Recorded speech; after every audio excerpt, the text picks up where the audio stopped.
1장 6절에서 7절입니다. 하나님 말씀은 갈라디아서 1장 6절에서 7절의 말씀 제가 읽겠습니다. 그리스도의 은혜로 너희를 부르신 이를 이같이 속히 떠나 다른 복음을 따르는 것을 내가 이상하게 여기노라. 다른 복음은 없나니 다만 어떤 사람들이 너희를 교란하여 그리스도의 복음을 변하게 하려 함이라. 아멘. 말씀 제목은 참 복음과 거짓 복음을 분별하라 라는 말씀입니다. 참 복음과 거짓 복음을 분별하라 라는 말씀입니다. 우리가 복음하면 그 복음의 뜻은 유앙겔리온이라는 헬라어 단어입니다. 그 뜻은 좋은 소식, 혹은 복된 소식이라는 뜻을 갖고 있습니다. 오늘 본문에서 좀 깊이 좀 보실 게 뭐냐면 6절에서 다시 보세요. 6절을 보면 그리스도의 은혜로 너희를 부르신 이를 이같이 속히 떠나니, 속히 떠나에 집중하세요. 이 속히 떠나라는 게 이 의미는 뭐냐면 수동형이 아니라, 헬라어 수동형이 아니라 능동형입니다. 그 더더욱은 과거 완료형이 아니고 과거가 아니라 현재형이에요. 이 말은 무슨 말이냐면 즉시 떠나는 거예요. 그러니까 말씀을 즉시 떠나보내는 거예요. 하나님을 즉시 떠나보내는 겁니다. 이러한 일들이 오늘날 하나님이 부르시는 일을 속히 떠나는 일들이 일어나고 있습니다. 그게 왜 일어나느냐? 참된 복음에 속한 사람들은 복음의 진리를 알기 때문에 그 진리의 생명이 내 생명을 걸고서라도 가치 있는 것을 알고 그 가치를 따라 살기 때문에 하나님을 떠나서는 살 수가 없습니다. 문제는 뭐냐면 다른 복음이 들어왔다고 성경 말합니다. 다른 복음을 따르는 것을 내가 이상하게 여긴다. 근데 여기서 이 다른 복음이라는 의미는 헤테론 유앙겔리온이라는 뜻인데 우리 한글 성경에는 다른 복음 하니까 좀 어려워요. 그게 아니라 또 하나의 복음이라는 뜻이에요. 그러니까 또 하나의 복음이라는 게 뭐냐? 복음이 진짜 복음이 있는데 또 다른 복음이 있다는 거예요. 복음은 유일합니다. 십자가 복음, 하나님의 나라의 복음, 그거는 유일한 하나인데 그것 외에 또 하나의 복음이 있다고 하는 거예요. 그게 누구냐? 교회 안에 들어온 사람입니다. 갈라디아 교회의 그 시대의 배경 속에는 교회 안에 들어온 율법주의자들입니다. 복음 외에, 믿음 외에 뭐가 필요하다? 행함이 있어야 된다. 율법에 행함이 있어야 된다. 그 대표적인 게 할례를 받아야 구원을 받는다라는 것을 가지고 나왔습니다. 근데 이 갈라디아 이 교회에 온 사람들이 누구냐? 이스라엘 유대, 지금 예루살렘에서 온 사람들이었는데 자칭 자기들을 뭐라고 하냐면 위대한 선생이라고 하는 자들이 왔어요. 아주 큰 선생들이 왔는데 그들이 예수 믿고 곧 맞는 거 맞긴 한데 그냥 그것만은 부족하고 거기에 율법의 행함이 있어야 된다. 행함 없이는 절대로 구원받을 수 없다. 라고 그들이 이제 그렇게 한 겁니다. 이 부분을 사도 바울이 다른 복음이라 라고 말했고 그들이 복음에서 속히 떠났다 라고 말합니다. 이게 아주 중요해요. 그래서 이 다른 복음할 때 이 다른이라는 이 단어는 헬라어로 알루스인데 이 알루스라는 이 단어는 뭐냐면 완전이라는 거예요. 완전.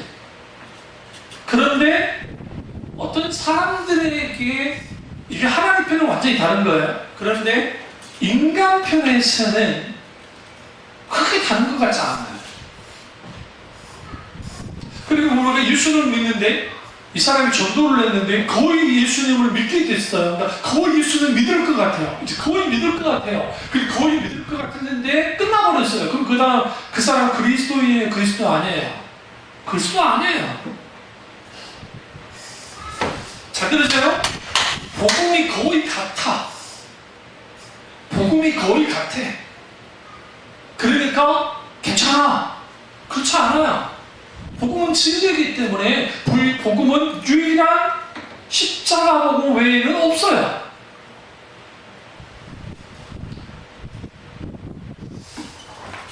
우리가 이런 사람들을 조심해야 돼. 자칫 말씀주의자라고 하는 사람들 중에 성경주의자, 성경으로 믿는다고 하는 사람들 중에 성경만 읽어요. 그러니까 성경을 100독을 하고 성경을 500독을 하고 성경을 1000독을 해요. 여러분 그거 아주 좋은 겁니다. 성경만 읽는 게 뭐가 나빠요? 너무 귀하죠. 그런데 문제는 뭐냐면 성경만 읽어요. 왜? 성경이 유일한 하나님의 말씀의 진리이기 때문에. 그런데 여러분 성경만 읽는 사람과 성경도 안 읽는 사람은 또 똑같아요. 무슨 말이냐? 크리스찬들 중에 자칭 성경만 읽는 사람과 크리스찬들 중에 성경도 안 읽는, 성경도 안 읽는, 성경을 안 읽는단 말이에요. 그런데 그 성경을 안 읽는 사람이나 성경만 읽는 사람이랑 똑같아요. 왜 그러냐면 교조주의에 빠져요. 성경만 읽는, 성경만 된다. 성경만, 어쩌면 막 성경적인 것 같잖아요. 이 부분을 종교개혁자애들이든 청교도든 저나 에도도 목사님이든 누구든 간에 그런 그냥 경계했어요. 왜 경계했냐면 웨슬리 목사님도 한 소리는 반드시 성경이 있어야 되고 다른 한 소리는 컨텍스트, 고전의 책들과 원래 그 시대에 조금 더 후시대로 가면 뉴스페이퍼, 이 시대를 읽어올 수 있는 신문이 있어야 된다. 책을 읽어야 된다. 그 균형 속에서 뭐가 되어지냐? 이제 신앙이 바로 서는 거예요. 여러분, 계몽시대 이후에, 그러니까 르네상스가 일어나기 전에 인문주의가 발음을 할 때 계몽주의에서 되어졌는데 이 성이 이제 모든 것을 지배하는 시대가 됐습니다. 그랬을 때 교회가 포기한 게 뭐였냐면 변증이에요. 변증. 왜 변증이 포기되어졌느냐? 진리의 말씀이 이제는 이 성에 의해서 난도질 당하기 전이었어요. 더 이상 성경은 진리가 아니고 또 이후에 그 시대 교영주의 이후에 자유주의 신학이 발음을 하면서 더 이상 이제는 진리는 없다라고 하는 것이 서양을 휩쓸었고 그 다음 것들이 이제 우리가 살고 있는 법에 다 영향을 받은 거예요. 그런 상황에서 더 이상 교회가 이제는 지성적으로 그리고 신학적으로 그리고 신앙적으로 이렇게 고차원의 신앙을 가져가는 것들이 거의 불가능하게 됐어요. 그 이유 중에 하나는 중세시대의 신부들이 라틴어로 미사를 하는데 문제는 뭐냐면 신부의 99% 이상이 라틴어를 몰라요. 무슨 말이냐? 라틴어는 죽은 언어이기 때문에 라틴어를 배우긴 하는데 그냥 읽을 줄만 알아요. 제가 헬라어를 자유자주로 읽는 거와 똑같아요. 그러니까 내가 아는 단어의 뜻은 아는 게 있는데 모르는 단어도 내가 읽을 수 있거든요. 헬라어는 히브리어도 모음보이 있으면 어느 정도 읽거든요. 읽기는 하거든요. 읽기는 하는데 그게 뭔지는 잘 몰라요. 이렇게 말했는데 성경 수련하는데 뭔 이런 걸 못 찾은 거예요. 내가 그리스 지금 현대 코인의 헬라어 말고 현대 헬라어도 읽을 수 있거든요. 그리고 그 다음에 이스라엘의 이제 히브리어가 아닌데 현대 히브리어예요. 근데 다행인 것은 제가 발뺌할 수 있는 것은 그 모음보호가 없어요. 원래 히브리어는 모음보호가 없어요. 후에 만들었어요. 그래서 이제 이스라엘 보면 예루살렘 할 때 예루살렘 하면 거기 이제 예루살렘이라는 그 단어는 제가 알죠. 왜냐하면 이제 히브리어는 알지만 모음보호 없어도 읽을 수도 있어요. 읽기만 하는 거죠. 읽을 수는 있는데. 근데 문제는 뭐냐면 그 시대의 신부들이 라틴어의 뜻도 모르고 그냥 읽는 거예요. 심지어는 설교 예전을 하는데 교황에 있어 설교가 주어지는데 라틴어로 그냥 읽는 거예요. 근데 그 내용이 뭔지도 몰라요. 상당수가 무식했어요. 그래서 종교교육 때 칼빈 쌤이 이제 그 카톨릭 신학자들과 칼빈 쌤이 이제 충돌했습니다. 그리고 개혁주의자들이 충돌할 때 그때 교부들의 글들을 칼빈 쌤이 쭉 나열하기 시작했어요. 그것도 라틴어로. 라틴어는 능통자였기 때문에 라틴어로 하고 그 다음에 그들 알아들을 수 있도록 언어를 해주면서 변증을 하기 시작했다는 거죠.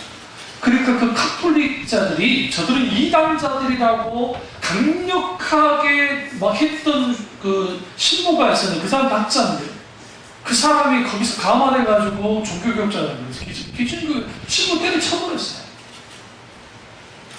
그때 그가 했던 말이 뭐라고 하냐면 어떻게 세상의 기독교가 그 개신교들 중에 저렇게 진리에 대해서 이렇게 확고하게 서 있고 하나님의 말씀의 진수를 보여줄 수 있는가? 나는 카톨릭 사제로 오랜 세월, 이 카톨릭보다 더 나이가 많으셨던 분인데 오랜 세월 동안 학자로서 신부로서 있었지만 저는 그런 것을 본 적이 없다. 감화됐어요. 옳다고. 그것만이 아니라 여러 명. 우리가 지금 믿고 있는 기독교는 이 정도 수준 아니에요. 한국교회 지금 기독교인들의 수준이라는 것이 예전에 과거에 제가 학부 때 있을 때 그 대화했던 교수님들이 했던 말들이 한국교회 이런 말하고 그러지만 성경 공부도 열심히 하고 기도도 열심히 하지만 그들의 영적 수준은 초등학교 3학년 정도다.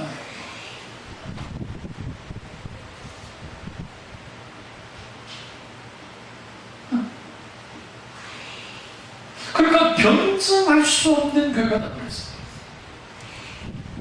시중에 나가셔서 제 은사 교수님도 참 귀한 책을 썼는데 그 책도 안 팔려요. 그분이 쓰였을 때 제가 은사 교수님이니까 책을 다 샀고 또 교수님 그때 출판했던 데서 다 샀거든요. 이제 이거 너무너무 좋은 거예요. 그래서 그래도 적어도 베스트셀러는 되겠지라고 했는데 무슨 베스트셀러예요? 출판사에서 이거 안 팔린다고 난리가 나겠네. 왜 그런지 아세요? 책이 좀 어렵긴 했지만 못 읽을 정도는 아니었어요. 사람들이 근데 관심 없어요.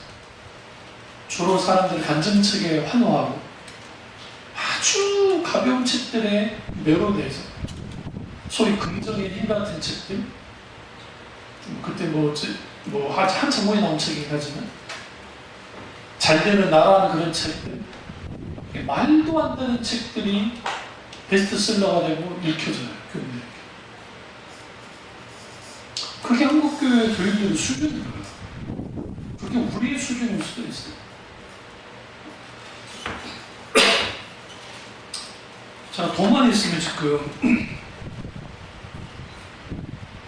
숭실대학교 대학원에서 공부를 하고 싶은데 돈이 없어요.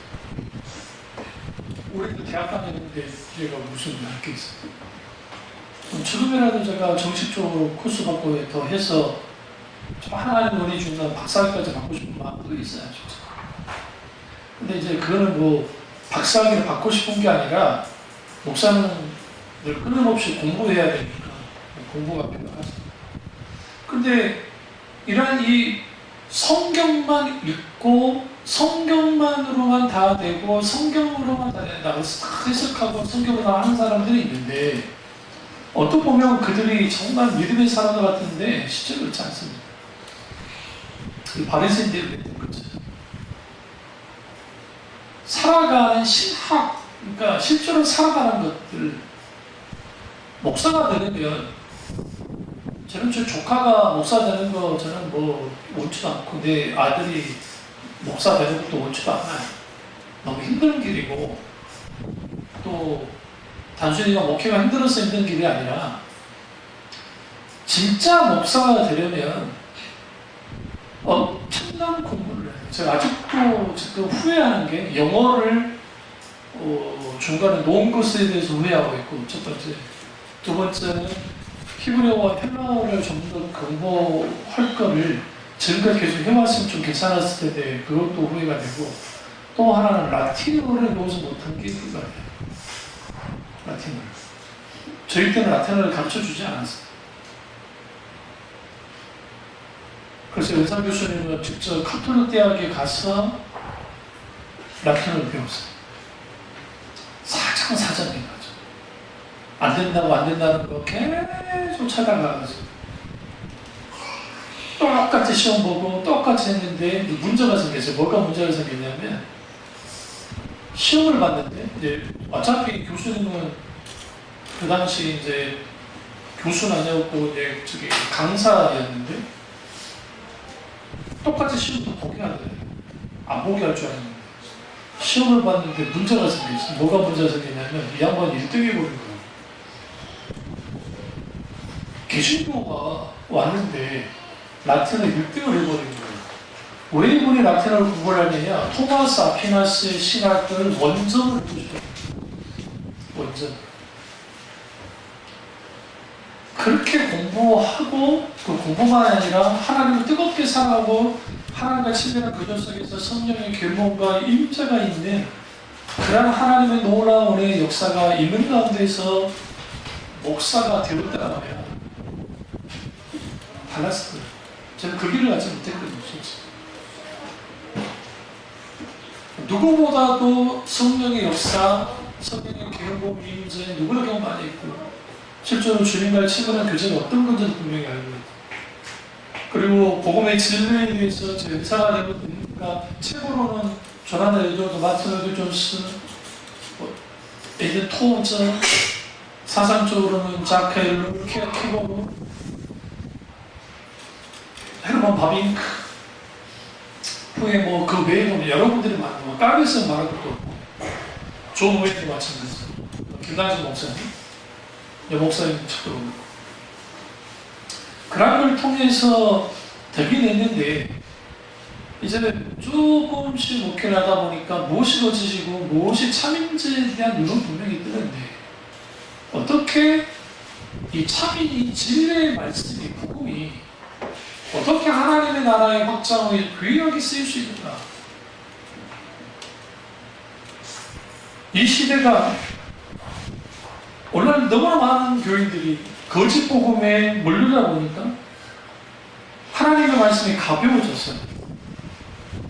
그래서 설교는 자기들의 필요와 자기들의 문제와 자기들의 고민을 해결해주는 일종의 그러니까 카운셀링 같은 그런 설교가 되어져야 되고, 그리고 설교의 내용은 항상 긍정적이어야 된다라고 생각합니다.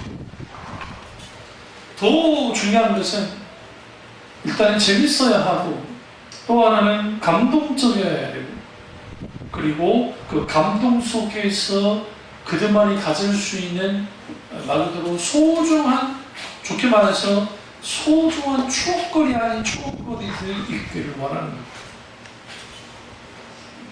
그리고 교인들이 교회 나올 때는 자신들이 원하는 것을 취하려고 나오고 자기들이 원치 않는 것은 취사 선택해서 받아들이려 하지 않습니다.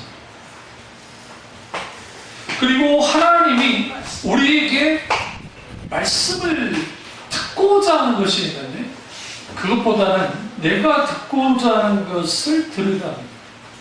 하나님의 관심보다는 나의 관심사가 채워져야 되고 모든 인류의 공통적인 관심사는 복받는 겁니다. 잘 되는 겁니다. 그러한 것들이 있기를 원하는 거예요.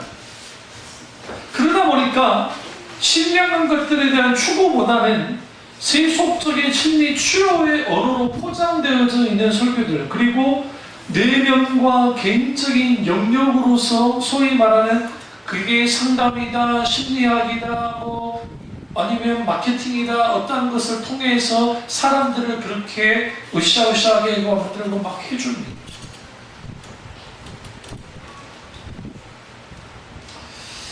근데 문제는 뭐냐면 모든 기독교인들은 잘 들으세요. 하나님께 예정되어지고 하나님께 구원을 받게 되는 모든 기독교인들은 구원받기 위해서 태어났어요. 그러나 세상의 모든 것들은 사실은 사람을 기쁘게 하기 위해서 태어났어요. 그래서 교회 안에 심리학적인 요소들이 무분별하게 들어와서 소위 말하는 심리 치료라는 관점으로서 해결하려고 합니다. 그러다 보니까 더 이상 뭐가 필요 없냐면 복음이 필요가 없는 거예요. 복음. 어떤 청년이 실제로 있었던 일입니다. 어떤 청년이 처음 거기 청년은 아니고 목사님이 되셨는데 그 청년이 인생을 쭉 살아보니까 내가 인생을 왜 태어났고 왜 살아야 되지 않은 그런 진지한 질문을 던졌는데 어릴 때 교회를 다니긴 했는데 교회를 다녀봤자 뭐 그런 어떤 뭐 해결되지 않고 그래서 교회를 떠나서 좀 방황하다가 우연치 않게 절을 들어가게 됐습니다. 그래서 이제 근데 그 주지 스님이 아주 좋은 분이고 또 고수 같은 분이세요. 그러니까 공부를 참 많이 하신 스님이세요. 그러니까 일반 이런 띵준이 아니고 공부를 참 많이 하신 스님이셨어요.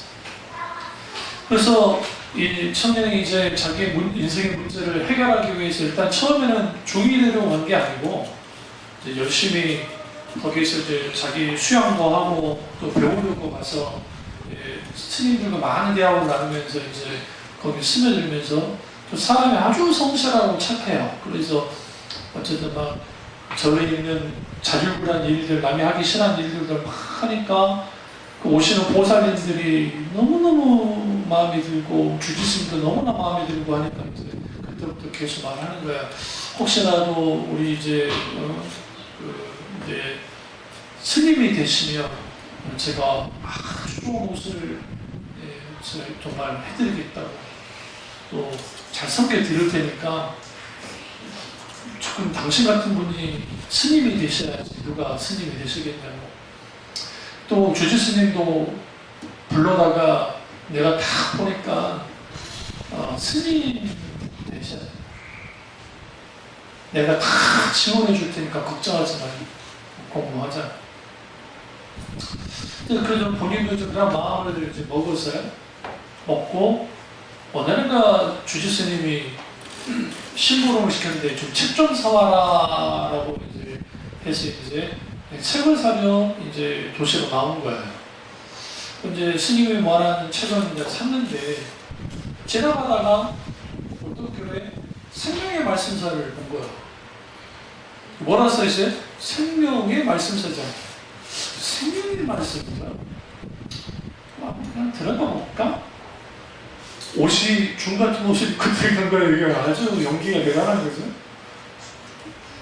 스님은 안 했는데 그런 옷을 입고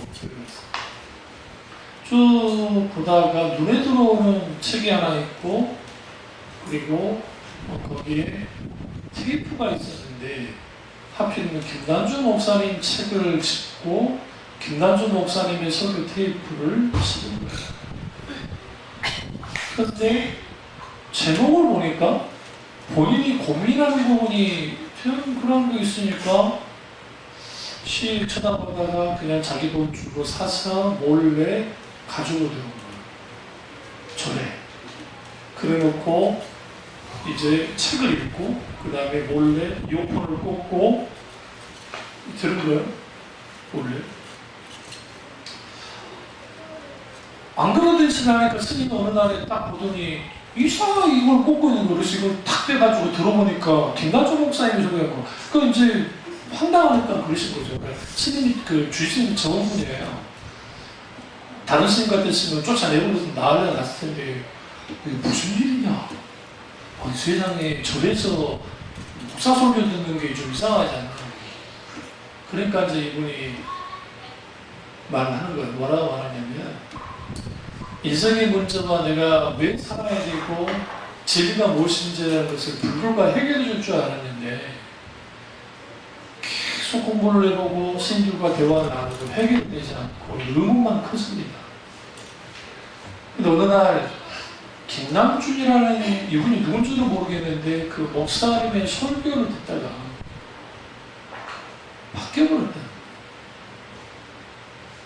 그 주제스님이 뭐라 하느냐, 나도 주일학교로 다녔고 나도 교회를 다녔었다. 근데 네가 전 불교에서 진리를 못 찾겠으면 그냥 가라. 그리고 어디로 가느냐, 열린교회를 찾아간 거예요. 열린교회에서 이제 초신자들 만나면 목사님이 상담하고, 초신자들 다 받아들이지 않아요. 초신자들 다 무조건 10주간이고 뭐고 성경 공부하는 다 가야 돼요. 안 그러면 그 교회 등록이 안 돼요. 근데 이제 만나자마자 그걸 쭉 털어놓으니 거기서 인격적인 하나님을 만나고 그 후에 목사님이 되셨어요. 이게 복음의 능력이에요. 그러니까 무슨 뭐 내적 치유다 뭐다 하면서 사람들이 치유 안에 뭐래 하는데, 실제로 치유는 인격체이신 하나님을 만날 때 모든 내적인 마음의 질병이든 어떤 것이든 다 치유돼요. 성경의 수가성 여인이든 성경의 수많은 사람들이 예수님을 만났을 때, 인격적인 하나님을 만났을 때에 그들이 뭐였냐? 바뀌었어요. 복음은 뭐냐? 많은 사람들이 복음의 내용이 복음이라 생각해요. 그렇지 않아요.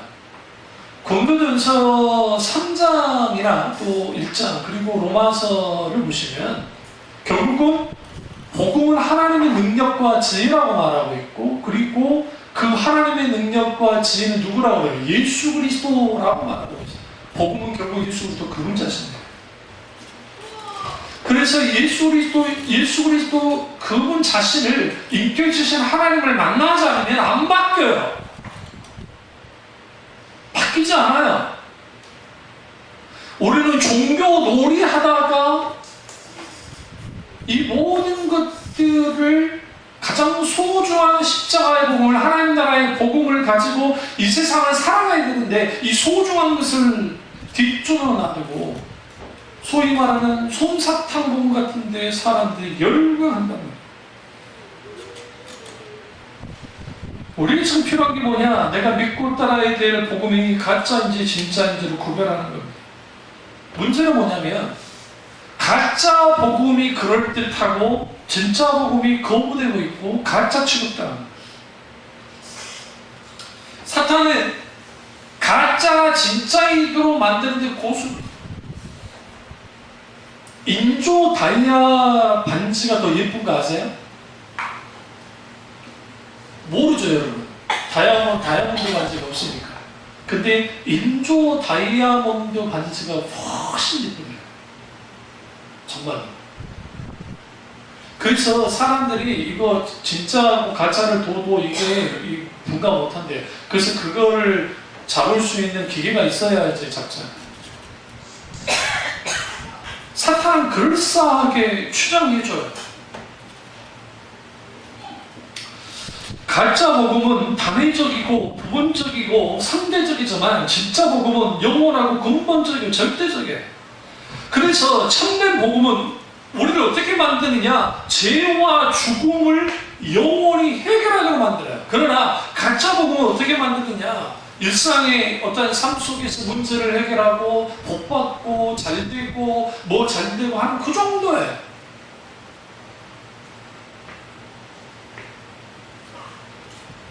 근본적으로 해결해 주나요? 그렇지 않습니다. 갈라디아 교회에 복음을 위장한 가짜 복음이 심각했고, 그렇기 때문에 사도 바울이 논조가, 우리는 한글 성경만 보니까 그런데 헬라어 원전을 딱 들어가 보시면 아주 매섭습니다. 사도 바울의 글 중에 이렇게 매서운 글이 별로 없는데 아주 날카로워. 그들을 책망합니다. 피를 끓이시면서. 거짓 교사들에 의해서 어떻게 됐어요? 십자가의 복음이 뒤로 밀려났고 율법의 행위가 함께해야 된다고 하는 것을 가지고 나왔고, 수많은 갈라디아 교인들이 그 다른 복음에 빠지기 시작했다는 거예요. 그럼 왜 갈라디아 교인들이 가짜 복음에 속았을까요? 이유는 딱 하나예요. 복음에 대한 무지예요. 뭐가 진짜고 뭐가 가짜인지를 모르는 거예요. 참복음을 사도 바울을 통해서 교육을 받았습니다.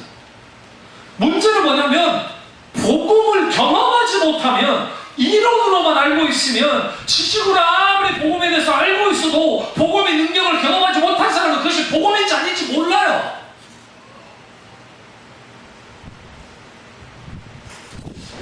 하나님이 살아계시다고 그렇게 말을 해도 하나님이 살아계시지 않다고 생각하는 이유 중에 하나는 뭐냐면 살아서 역사하신 하나님의 인격적인 하나님을 경험하여 알지 못하기 때문에 그래요. 만난 적이 없으니까.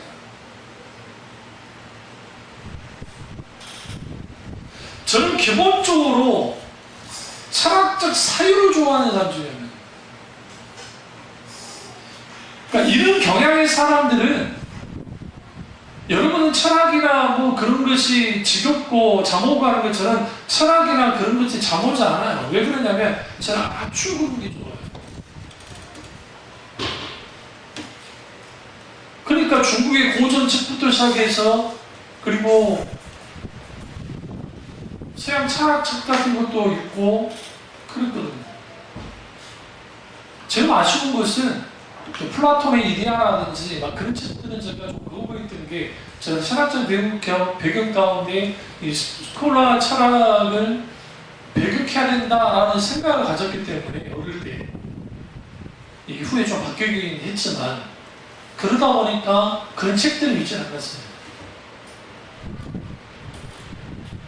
그리고 이제 이후에 안셀름이라든지 동방의 신학자에게도 예레미야스라든지 제롬이라든지 아우구스티누스라든지 그런 분들의 글을 읽으면서 된 거지만 그러니까 우리가 이 복음은 계속적으로 재발견되고 있습니다. 우리 믿음의 선배들에 의해서. 그리고 그 시대마다 빛의 역할을 감당했어요. 그래서 우리가 신앙 양서를 읽어야 될 이유 중에 하나는 뭐냐면 우리는 한계가 있어요. 이미 우리 믿음의 선배들이 고민들을 많이 했다는 거예요. 그 고민하는 것들을 같이 읽어나가요. 그러면 그분들은 죽으신 분이잖아요. 실제로 여러분 밖에 나가서 책이 있죠. 기독교 책 아니든 무슨 책이든 대부분 다 망자들의 책 아닙니까? 새 책 빼놓고는 대부분 다 돌아가신 분들의 책이 많아요. 진짜 읽어가는 책들이 가치 있는 책들이 고전 책들이 대부분이 그러니까 그런 책들 속에서 그 저자와 만나는 거예요. 왜 그런 고민을 했는지 제가 어렸을 때 이유 없는 고난 그러니까 우리는 그게 예수님을 잘 믿었는데 왜 집이 이렇게 쫄딱 망하고 왜 그런 어떤 일들이 벌어지고 하는 일에 대한 그 궁금증을 좀 풀어주지 않았어요. 그냥 들은 말은 이거예요. 하나님의 그 고난을 통해서 우리가 복주기 위한 것이다 라고 하면서 잘 이겨내면 하나님 복주실 거야. 그런 소개만 들었고 그런 위로만 받았어요. 근데 도대체 하나님이 왜 내게 우리 가족에 이런 고난을 주시고 고통을 주시는 거야? 그 이유가 뭐냐고 도대체. 스스로 고민했을 때 첫 번째 결론은 뭐냐? 하나님이 나쁜 하나님이니까 그렇다. 첫 번째. 두 번째는 하나님이 내 고난에 관심 없는 하나님이 있기 때문에 그렇다. 세 번째는 하나님의 섭리 가운데 숨겨진 의도를 가지고 하나님은 나를 좀 연단시키고 다루려 합니다. 그 이후에 좀 깨달았지만. 그 다음 네 번째는 뭐냐면 그 하나님이 없는 거 아닌가. 만약에 신이 있다고 한다면 만약에 그분이 하나님이 살아서 역사하는 하나님이라고 한다면 어떻게 그런 상황을 그대로 내버려 두냐는 거야. 그 질문을 던지고 나아갔을 때에 그런 질문을 교회에서 믿음 없는 사람이라고 치부하니까 답답한 거예요. 답답한 거예요. 그래서 미친 듯이 기독교 책을 제목을 계속 찾고 해도 해결이 안 되다가 어느 날인가 우연찮게 모르는 오르스비의 고통의 이유나 고통과 관련된 그러니까 강의 집이 하나 있었는데 이 하박국서를 주시고 그 책을 그냥 뒤집어져 버렸어요. 작아요. 그 책 그 내용 그렇게 지금 읽으면 그 정도 그런 감정이 없겠지만 그때는 신종과 하나님의 정의 문제, 고통의 이유, 이것에 대한 고통의 문제, 이것을 내가 이제 아직 어린 아니니까 못할 때 읽으면서 그 고통이 무엇으로부터 왔는가? 아담과 하와의 죄로 인해서 인간의 원죄에서 그 고통이 이미 시작됐고 우리는 그 죽을 때까지 계속 고통을 받으며 살아갈 수밖에 없어요. 그러면 하나님 그 고통이 세상은 고통받는 게 죄라고 하는데 하나님 그 고통을 무엇으로 말하는가? 그 고통을 어디로 끌고 나가느냐? 예수 그리스도의 십자가로 끌고 나가는 거예요. 내가 받는 고통을. 그리고 그 고통 가운데 워런 월스베이 이후에 C.S. 루이스가 너무나 잘 고통의 문제에 대해서 고통의 이유에 대해서 글을 너무 잘 썼는데 그 고통이 결국은 예수 그리스도의 십자가의 고난과 그리고 그분이 나와 함께 고통당하시고 치유하시는 그 주님의 놀라우신 은혜를 경험하셔갈 때 나의 그 고통이 하나님 그분의 외면함이 아니라 하나님의 또 다른 차원의 하나님의 손길이었고 사랑의 행위였고 그걸 통해서 그 사람을 만들어 나가는 거예요. 가짜 복음은 다 해결해 줄 수 있다고 말이지. 어떻게? 예수 믿으면 만사형 통해, 예수 믿으면 병 다 나, 예수 믿으면 사업이 성공해, 예수 믿으면 자녀들이 잘 돼. 정말 그러던가요? 그럼 나 여기 있으면 안 되지. 나 지금 차 안에 들어가 있어요.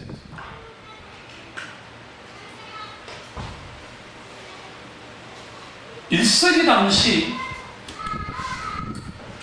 예수 믿으십시오라고 하는 그런 정보는 어떤 의미를 갖냐면 예수님 믿으세요 하면 이걸 예수님 믿고 함께 죽읍시다. 왜 그러냐면 예수 믿으면 죽으니까 핍박받아서 그때는 핍박의 시대니까요. 그러니까 당신 예수 믿어야 삽니다. 역설적으로 당신은 예수 믿으면 죽게 돼 있어요. 그런데 예수는 믿었다고요.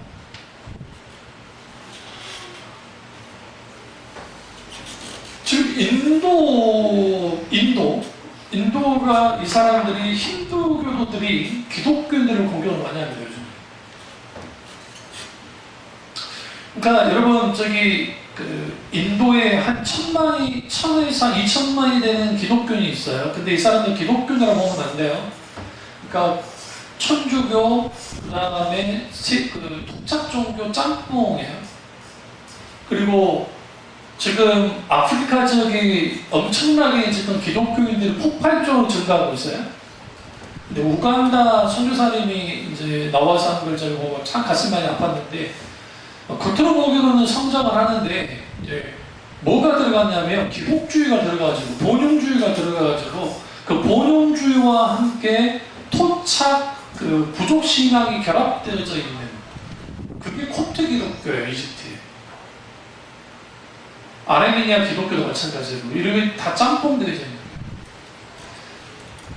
거예요. 그럼에도 불구하고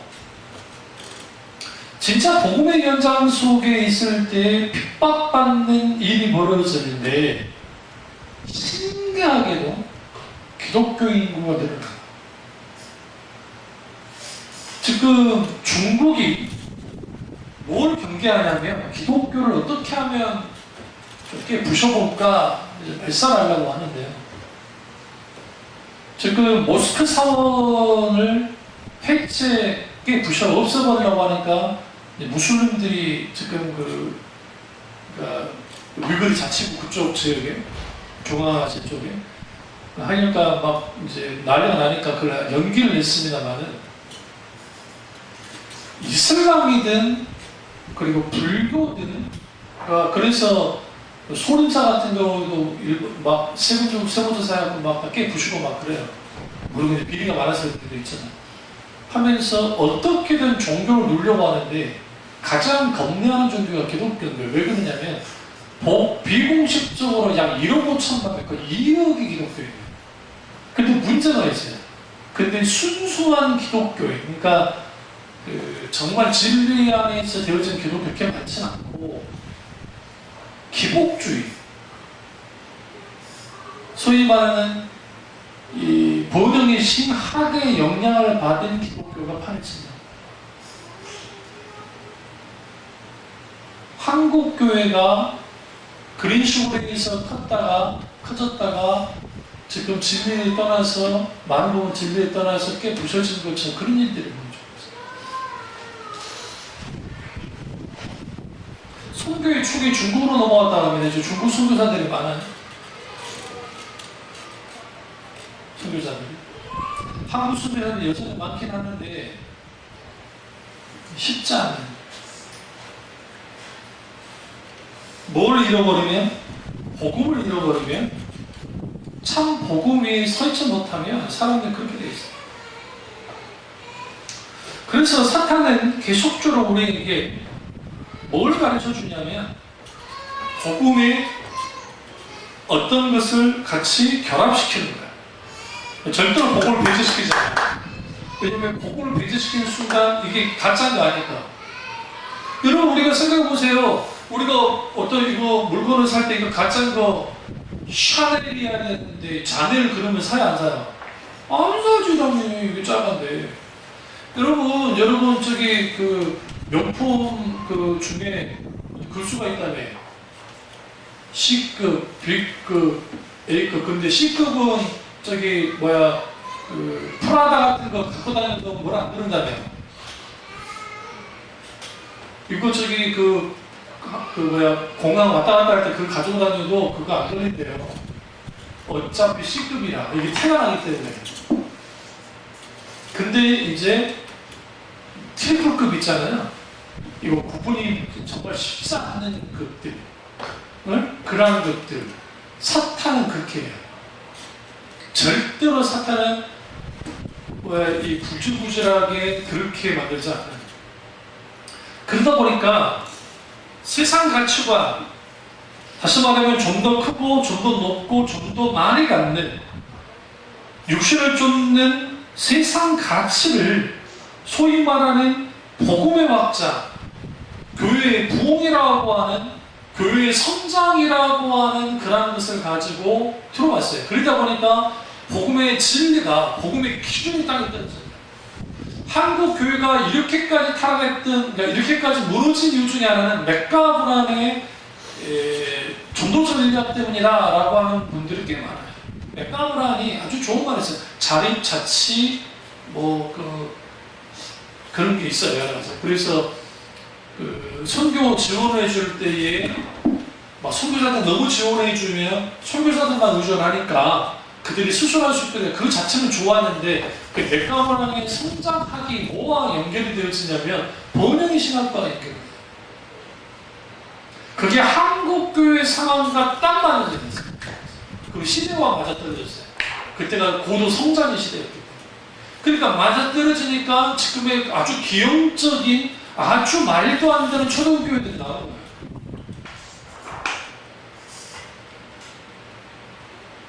그리고 그분들이 교계를 휘어잡고 있고 그분들이 한마디가 다 되어지고 그분들이 있어야 교회 행사가, 교계 행사가 되어진 일들이 벌어졌고, 그런 초등교회가 무조건 잘못했단 말은 아니에요. 그러나 분명한 것은 비정상적인 것은 분명한 거예요. 그런데 왜 한국 교회고 많은 교회들이 그 길로 가나요? 그 이유는 똑같아요. 한국 교회, 그러니까 한국 사람들은 산업화 시대를 겪으면서 큰 거, 많이 보이는 거, 이게 다 좋은 거예요. 그게 지는 거예요. 그러니까 그런 데를 가면 내가 그런 사람이 되는 거예요. 내가 어깨가 으쓱되는 거예요. 여러분이 물어보고 싶어요. 참여중학교에 다니는데 여러분이 교회가 작으니까 기가 죽습니까? 여러분 예수님 잘못 믿고 있는 거예요. 제가 지금 목회를 하는데 어느 목회자들 모임 가잖아요. 근데 교인 수가 적다고, 재정이 적다고 제가 기고 죽으면 저는 목회 잘못하고 있는 거예요.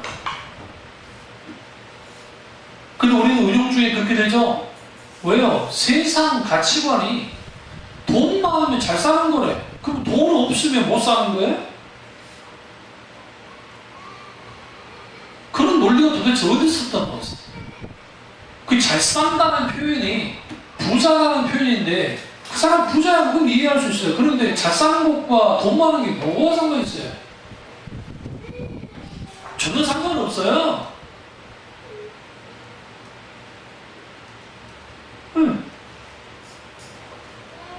빌 게이츠가 왜 존경을 받는 줄 아십니까? 빌 게이츠가 존경을 받는 이유 중에 하나는 뭐냐면 그가 엄청난 부자잖아요.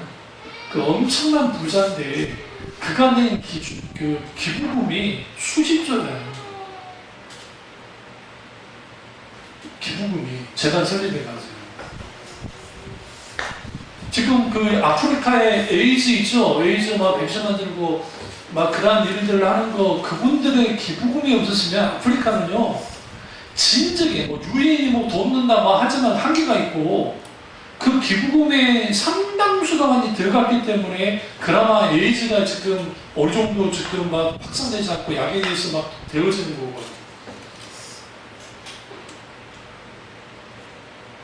그런 사람들만 진짜 잘 사는 사람. 안 그렇습니까? 우리나라 재벌들 중에 정말 진정한 성기문화 하시는 분들이 있어요? 다 아무도 없잖아, 솔직히. 있으면 우리 저기 정봉주, 그러니까 돌아가신 정중 회장님, 북한에 쏟대 버린 거, 그 어마어마한, 그거는 정말 본심에 있어 그런 거예요. 진짜로. 그분이 이북분이니까 정말 잘 살기를 바라고 소원하고 막 했다고요. 그거 외에는 없잖아요. 그러면 제가 뭘 말씀드리려고 하냐면 참 진리다, 복음이다, 그리고 거짓 복음이라는 분별을 어떻게 할 수 있느냐.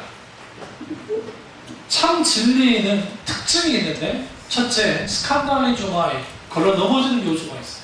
복음에. 그러니까 수고하고 무거운 진심자들아 다 내게로 오라 내가 너희를 쉬게 하리라 라는 말씀 맞아요? 주님은 다 오기를 원해요.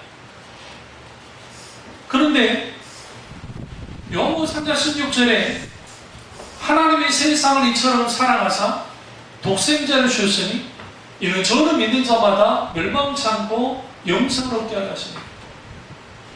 하나님이 세상을 이렇게 사랑했다 할 때 이처럼 사랑했다는 말은 십자가에 사랑하는 아들을 죽여서라도 사랑하는 사람, 행동하는 사람, 하나님 차원의 사랑을 하셨고 그리고 그 예수 그리스도를 믿는 자 어떤 사람인가 구원케 하신다. 이게 하나님의 뜻이에요. 복음이에요. 그런데 같은 요한복음 1장에서 영접하는 자, 가보시면 말로 갈 때 요한복음 1장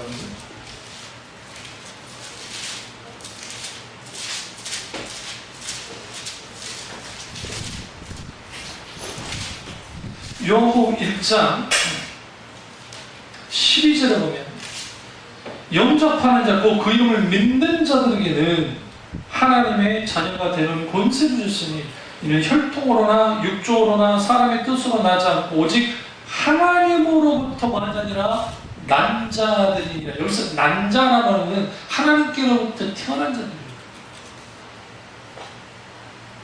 어떻게? 새롭게 태어난 자. 여기서 중요한 게 뭐예요? 영접이에요. 그런데 사탕 바른 솜사탕 같은 복음이 아니라 성경에서 말하는 그 복음이에요. 그 복음의 진술을 어떻게 할 수 있냐면 갈라디아 작가가 오시면 갈라디아서 다른 부분도 있지만 2장 20절 우리가 너무나 잘 아는 말씀입니다. 2장 20절 내가 그리스도와 함께 십자가에 못 박혔나니 그런즉 이제는 내가 사는 것이 아니라 오직 내 안에 그리스도께서 사시는 것이라. 이제 내가 육체 가운데 사는 것은 나를 사랑하사 나를 위하여 자기 자신을 버리신 하나님 아들을 믿는 믿음 안에서 사는 것이다. 믿음 안에서 사는 자들은 어떤 사람들이냐? 영접하는 자들이고 그 영접하는 자는 뭘 영접하느냐? 십자가의 복음, 참된 복음, 하나님 나라의 복음을 받아들이는 자들이에요. 3장 13절을 보시면 그리스도께서 우리를 위하여 저주를 받은 바 되사 율법의 저주에서 우리를 속량하셨으니 기록된 바 나무에 달린 자마다 저주 아닌 자라 하였습니다. 이는 그리스도 예수 안에서 아브라함의 복이 이방인에게 미치게 하고 또 우리로 하여금 믿음으로 말미암아 성령의 약속을 받게 하려니라. 그러면 성령의 약속을 여기는 두 가지면서 하나는 성령을 받는, 약속하신 성령을 받는 의미도 있고 또 하나는 뭐냐면 하나님의 나라를 유업으로 받는다. 누구에게 주어져요? 십자가의 복음, 하나님 나라의 복음, 복음이 있는 자들. 그 복음은 어떻게 주어졌느냐? 3장 19절을 보시면 갈라디아 3장 19절. 그런즉 율법은 무엇이냐? 법법함으로 더하진 것이라 천사들을 통하여 한 중보자의 손으로 베푸신 것인데 약속하신 자손의 오기까지 있을 것이라. 그 중보자는 한 편만 위한 것이 아니라 하나님은 한 분이시니라. 그러면 율법이 하나님의 약속들과 반대되는 것이냐? 결코 그럴 수 없느니라. 만일 너희에게 살게 하는 율법을 주셨다면 의가 반드시 율법으로 말미암으리라. 그러나 성경이 모든 것을 주 아래 가두었으니 이는 예수 그리스도를 믿음으로 만나는 약속을 믿는 자들을 주의하십니다. 이 말이 무슨 말이에요? 구약에서 중보를 주셨는데 그 중보는 누가 있느냐? 천사들이 있다는 거예요. 율법, 그러니까 구약의 사람들이 기도할 때에 다니엘의 기도 성경하시면 다니엘이 기도했을 때에 기도가 하나님께 상달됐죠. 응답을 누가 갖고 왔어요? 가브리엘 천사가 갖고 왔잖아요. 그렇죠? 그때 누가 막았어요? 바사박 군대가 막았다 했잖아요. 사탄이 막은 거예요. 그런데 놀라운 것은 뭐냐면 예수 그리스도가 오셔서 중보하시는데 그거 한 편만을 중보하는 것이라 양쪽을 다 중보하시는 예수 그리스도가 오셨고, 그런데 22절에 이게 복음의 진수인데 성경이 모든 것을 죄 아래 가두었다라는 거예요. 내가 정말 복음 안에 있느냐 아니냐 어떻게 할 수 있냐면 우리가 복음 안에 있게 되어지면 모든 자가 주인이라는 걸 알아요. 은사론에 있어서도 얼마나 타락이 되어진 복음으로 떠나져 있냐면 저도 은사 개발 프로그램이 먼저 배웠던 사람이고 전도 폭발이라는 훈련도 제가 받았던 사람이에요. 학교 때 은사 개발, 자기 개발. 우리가 인간적으로 자기 개발하는 걸 틀렸다고 생각하지 않습니다. 귀하다고 생각합니다. 그럼에도 불구하고 왜 은사 개발이라는 게 나왔냐면 우리가 은사를 개발함을 통해서 성령의 역사, 성령의 능력을 내가 끌어들일 수 있고 그 개발함을 통해서 강력한 엄청난 그런 은사를 갖고 있는 그런 대단한 능력의 존재가 될 수 있다고 가르쳐본 거예요. 소위 은사를 소유적 개념으로 본 거예요. 그러니까 소위 자기가 신윤사가 있으면 신윤사를 자기가 쓰고 싶은 다 쓸 수 있는 거예요. 나한테 와, 다 병고 줄 수 있어. 와, 나 다 이혼해 줄 수 있어. 그런 게 어딨냐고요, 도대체.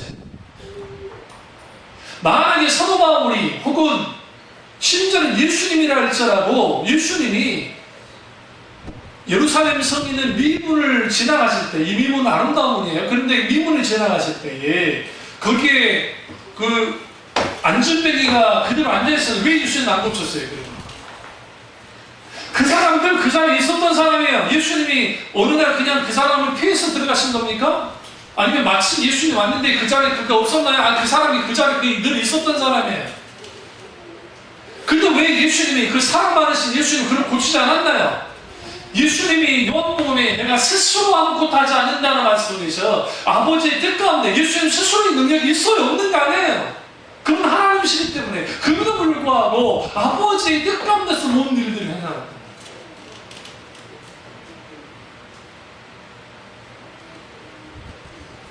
근데 한국교회는 은사를 어떻게 받지 않았습니까? 자칭 은사가 있는 자들에게 가서 그 은사를 가지고 막 기도를 하면 그 사람에 있어 치유가 다 일어날 거예요. 일어나기도 했어요. 왜? 성령께서 은혜 주셔서 정말 기도받는 자를 위해서 하나님 하신 것도 많아요. 부흥이시대. 근데 그게 남발하다 보니까 내게 오면 내가 다 기도 중 다 나올 수 있어. 사람들은 그 환상을 믿고 가서 했단 말이에요. 제가 늘 말씀드리잖아요. 요즘은 광고를 좀 덜하지만 기독교 신문 같은 데 보면 다 와라, 다 오면 다 고쳐준다, 병 고칠 수 있다, 그러니까 와서 기도받아라. 그거 제가 하는 말이 그래요. 연세대학교 안병동 앞에다가 교회를 세우라니까. 자기가 기도하면 다 나으니까. 안 그렇습니까?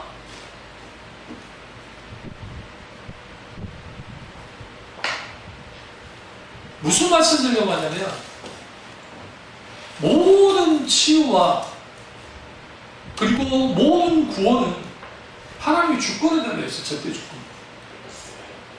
우리가 복음의 진수 안에 들어가게 되어지면 모든 자들이 뭐에 들어갔다고요? 죄 안에 가뒀다는 거예요. 그는 죄 가운데 있어요.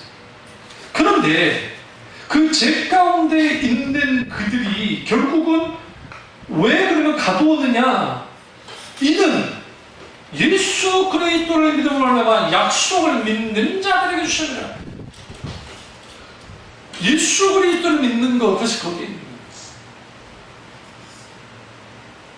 처음 예수 믿을 때는 문제 해결하려고 잘 먹고 잘 살려고 믿을 수 있다. 그 자체는 잘못된 게 아니라니까요. 근데 그렇게 예수님을 5년 믿고 10년 믿고 그런 식으로 계속 믿는 것은 그 사람들은 단 한 번도 아직도 인격적인 하나님을 만난 적이 없는 거예요.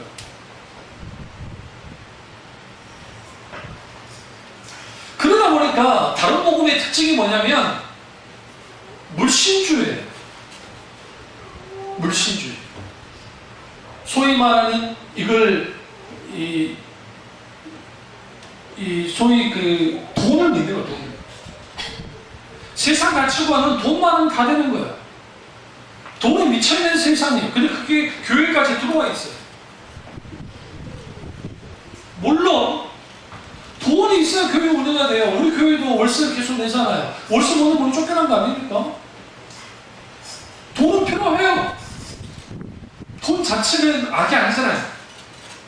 그래서 성경은 돈은 일만하게 뿌리가 된다는 말은 뭐냐면 그 돈을 사용함에 있어서 우리는 하나 아셔야 되는 게 이 돈을 내가 차곡차곡 모은다 자녀로서 모으는 게 지혜롭다고 주님 말씀하시잖아요. 성경. 그건 지혜로운데 그 돈의 지배 안에 들어가는 거예요. 돈을 쫓는 거예요. 돈을 쫓기 시작하면 돈이 내게 계속적으로 뭘 해줄 것 같지만 해주지 않습니다. 그 돈의 지배를 받는 거예요. 그러니까 돈 때문에 사람을 죽이고 돈 때문에 부모와 자식 간에 문제가 생기고 돈 때문에 여러 일들이 생기는 거 아닙니까? 네? 그게 교회 안에 딱 들어오게 되면 어떤 가치관을 갖게 만드냐면 이해 타산을 갖게 돼요. 그러니까 이해 관계, 그러니까 관계를 가질 때 목사와 나와의 관계를 가질 때도 이해의 관계로 보고 하나님과 나와의 관계를 가질 때 이해 관계로 보는 거예요. 그래서 교인이 달면 삼키고 쓰면 뱉는 거예요. 하나님이 달면 삼키고 쓰면 뱉는 거예요. 제가 인천에서 사회 갈 때 그 목사님이 아주 무리한 일을 저게 시켰어요. 제가 그 엄청난 그 사역을 감당하고 있었거든요.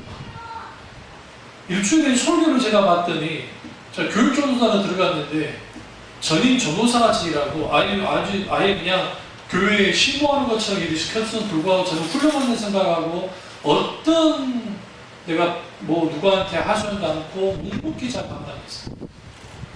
그리고 뭐 이제 전임 전도사 하자 마음에 들었는지 하자 하면서 월급을 올려줬는데 그것도 이상한 장난질을 해가지고 있었고 그것까지도 제가 다 받아들였어요. 근데 말도 안 되는 게 뭐였냐면 새벽 기도도 제가 자주 인도를 했지만 이제 저녁 기도까지 인도를 해요.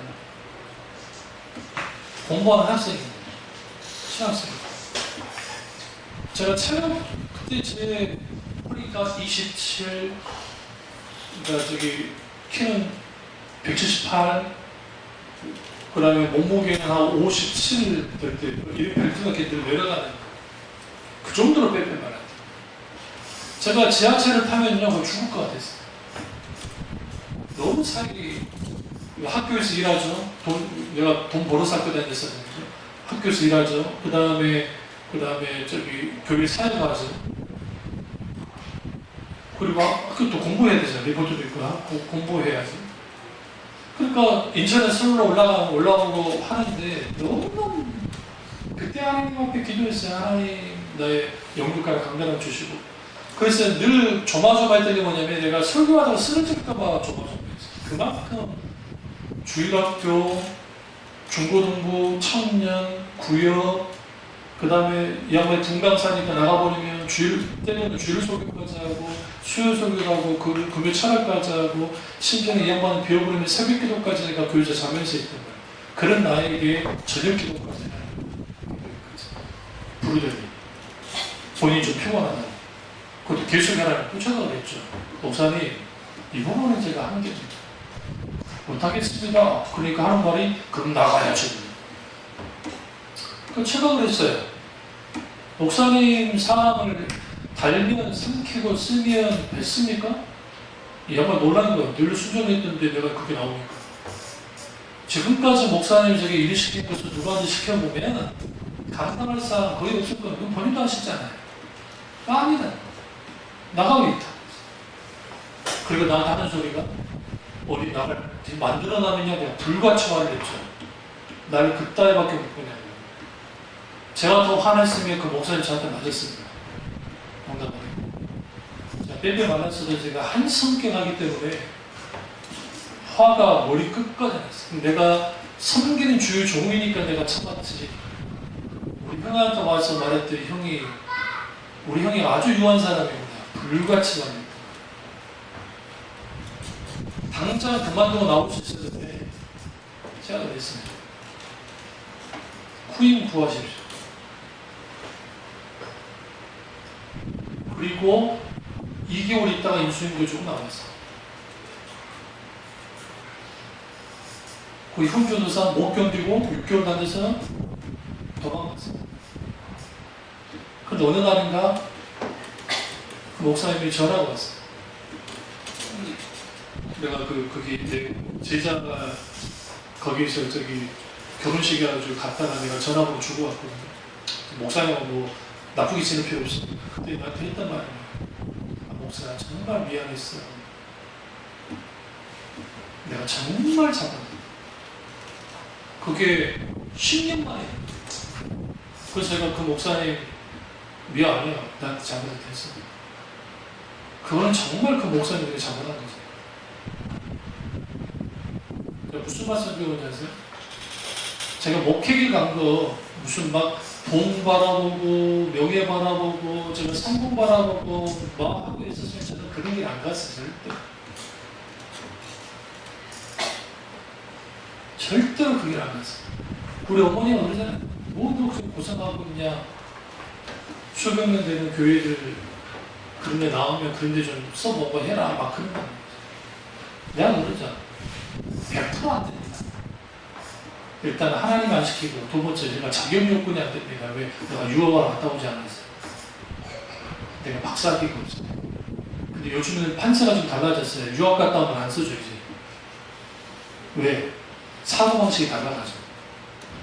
목사님들이 사고방식이 달라가지고 막 새벽에 부르면 안 와보는데 우리나라는 새벽에 교인 부르고 가잖아요. 목사님들이.